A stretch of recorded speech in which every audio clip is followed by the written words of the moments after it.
स्वागत है आपका सूचना इंडिया की आवाज में। खबर रानीखेत से है। सरकार की कार्यप्रणाली से त्रस्त होकर सस्ता गल्ला विक्रेताओं ने विधायक को ज्ञापन सौंपा।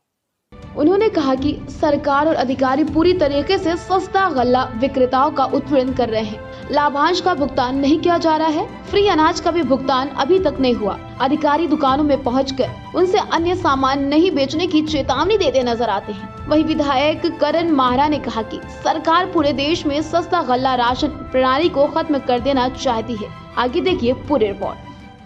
पर्वतीय सरकारी सस्ता गल्ला विक्रेता कल्याण समिति के लोग मेरे पास आए थे। उन्होंने अपनी परेशानियों को मेरे से शेयर किया है, ज्ञापन भी दिया है।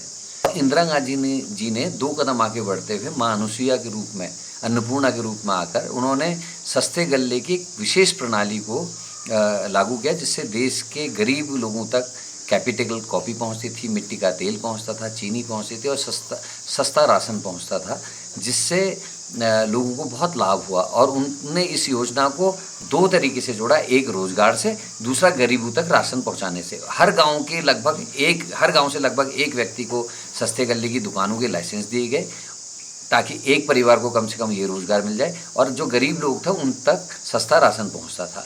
लेकिन हल्के जब से बीजेपी की सरकारें आने शुरू हुई, काबिज होने शुरू हुई, हल्के इस प्रणाली को कमज़ोर किया जाने लगा। मिट्टी का तेल गायब हुआ, उसके बाद चीनी गायब हुई और अब राशन देखने मात्र का है।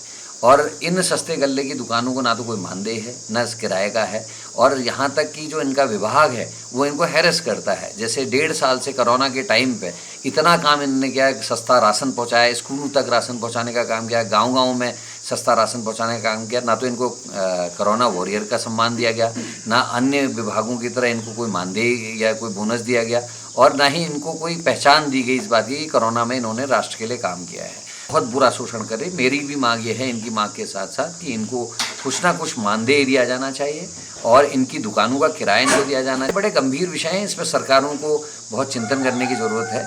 और नए मुख्यमंत्री जी से मैं आग्रह भी करना चाहूँगा, निवेदन भी करना चाहूँगा, मैं उनको पत्र भी लिख रहा हूँ कि इसका संज्ञान लेते हुए जल्दी से जल्दी कोई ठोस कदम इनकी मदद के लिए उठाएं।